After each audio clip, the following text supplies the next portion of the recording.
Today's story was written by Reddit user VekStonbeard.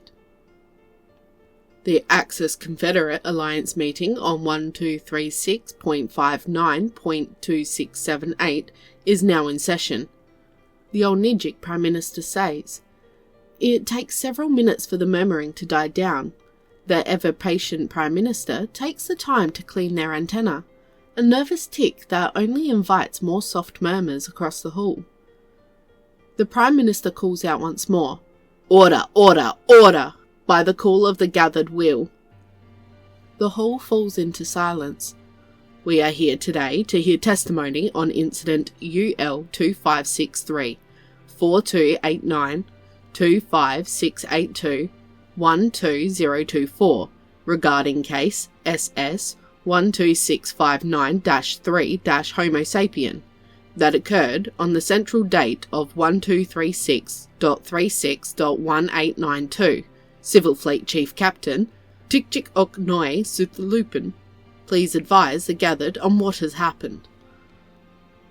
A quadrupedal creature covered in fur and scales stands up.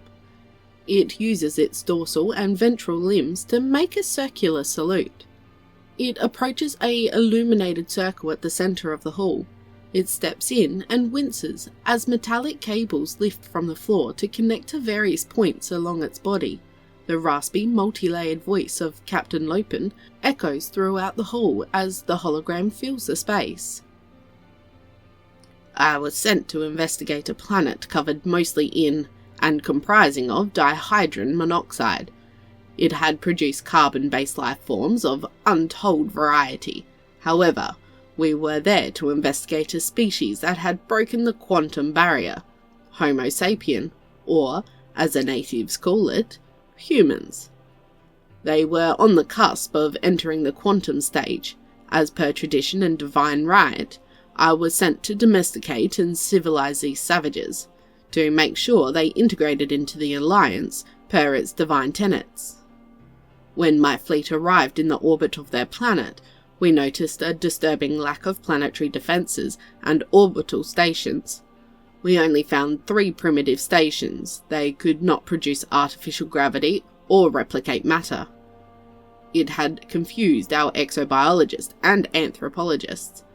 The representative of the Bureau of Native Integration and Assimilation, BNIA, Nolik Oveyok, was very confused and concerned. She believed we did not have enough agents and officers to bring these hairless prime apes up to code for subjects of the Alliance. I recited the first Olnijik tenet. Learn, act, see, and live like the Olnijik. You are a perfect example of what savages can become. You have risen above the falsehoods of your primitive mind, rising to enlightenment through our teachings and guidance. I hope these humans will realize and rise to the occasion." She bowed deeply to the floor. "You honor me with such kind words." I waved her off in acceptance. I ordered the fleet to encompass this tiny planet and monitor the primitive, guttural languages they used, in order to find the most compatible language that we could stoop to use. Our Ascension officers of the BNIA found one in a government city-state of Brazil. I did not commit the unclean language name to memory.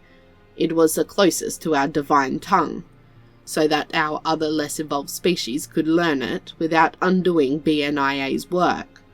I had the fleet follow procedure and stayed in orbit for 3 solar rotations, sending one-way communications expressing our intent and desire to help. We did not interfere with the primitive world's so-called civilizations. We merely returned the ones that were in orbit to the planet and gently dissuaded the inhabitants from sending any more of their kind to space. It was a long 3 solar rotations, as their rotations are 235 more days than ours. However, we did not waste that time. We found out that the humans had 195 distinct tribes, comprising over 3,800 cultures. The BNIA worked tirelessly to tailor the education program for each tribe and culture. We downloaded and studied their history, culture, and depths of their information networks. We studied their primitive militaries and their tactics. We watched as they fought over resources and alliances were made and broken. They scrambled to build a defense against us. We allowed them to send probes to get scans, to show our superiority. They did their best to build bunkers and civilian safe houses. Their media changed as we naturally became front and centre of their minds, as it should be.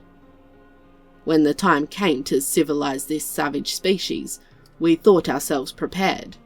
Our officers ran drills to re-hone their skills with the Weaver Quantum Nanites version 204.9 system. BNIA prepared primitive plant cellulose-based education materials. They had readied the dropships for re-education centres and camps. We were at the peak of readiness for C-Day. My fleet performed their duties with efficiency and professionalism. I recommend that all members of my fleet receive medals for valour, effectiveness, and duties becoming of Olnigic. I recommend all 18 crew members for full citizenship, letters of commendation to be filed for their respective species. Then the moment came. We launched Operation SS-12659-3 Homo sapien.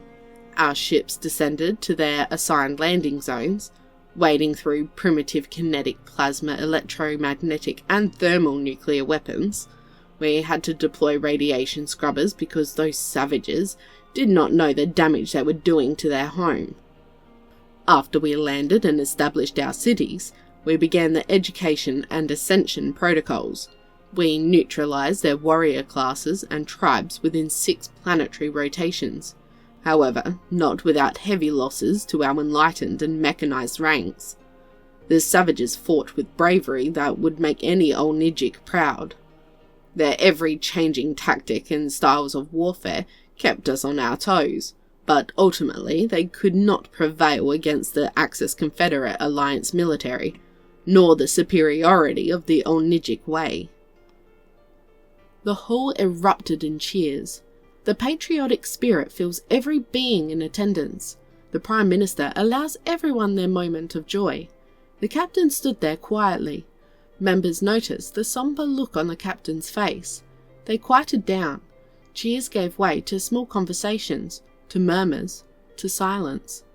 The captain waits uncomfortably long before continuing. We killed all their storytellers, cultural content creators, authors and songwriters, anyone who can visualize the world's connections and shape them, per the second tenet of the Olnigic.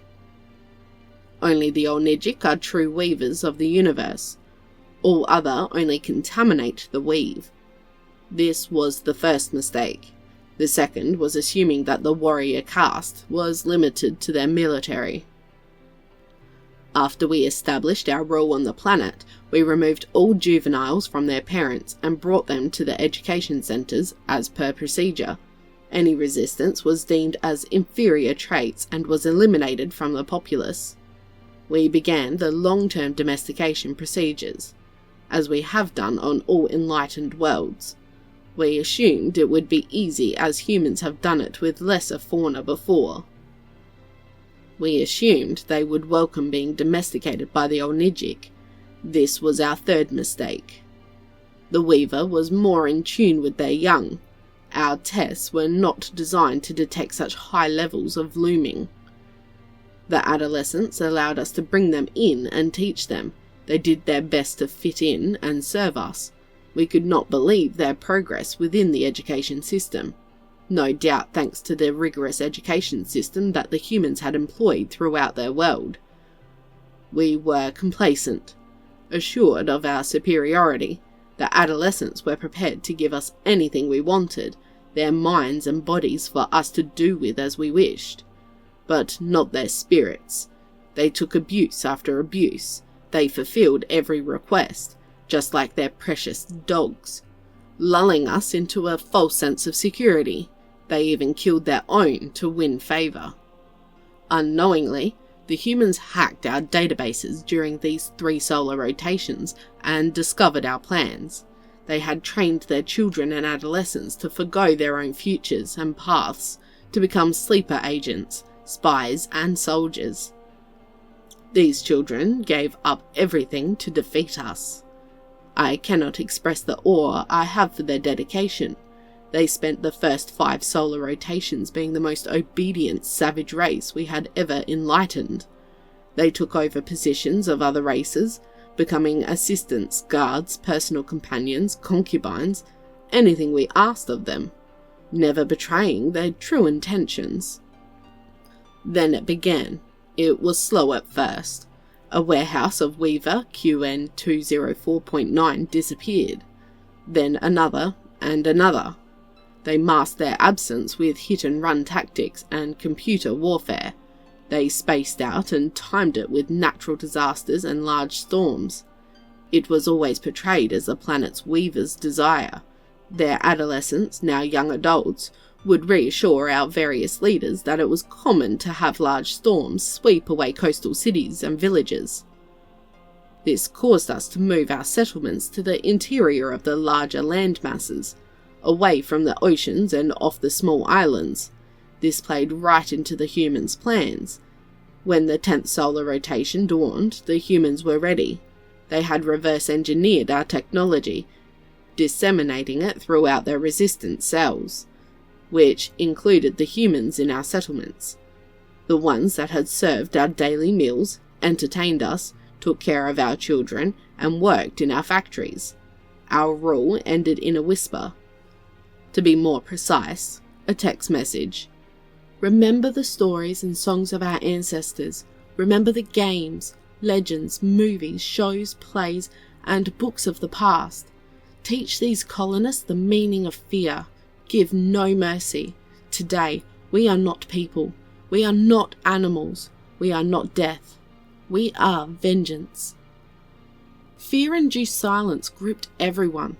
Only the soft patter of tears could be heard, as the captain wept at the memories that he was being forced to live again. He took deep breaths through his dorsal vents and continued. At first, it was slow.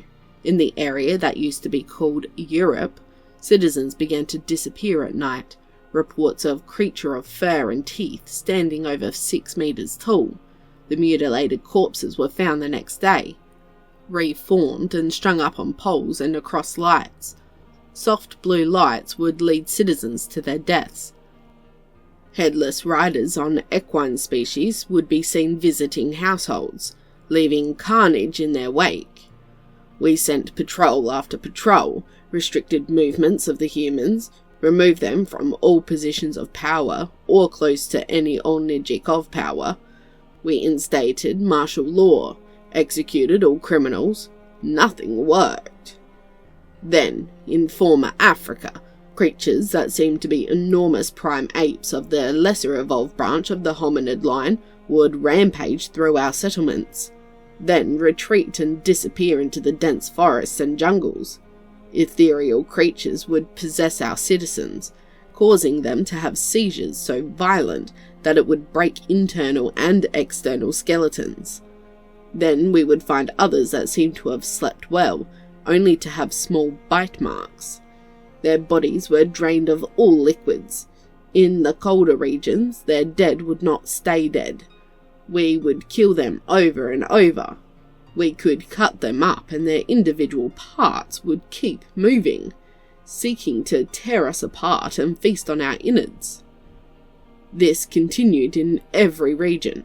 Our scientists could not find any flora or fauna that matched the descriptions in the reports that the central governances was receiving.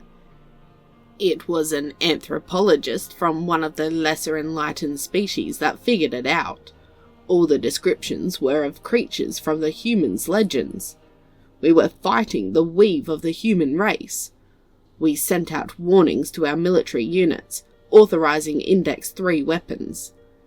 The gathering gasped and murmured, knowing that Index 3 weapons were only for internal conflict and dealing with alien forces on par with the Olnigic. The captain coughs and resumes.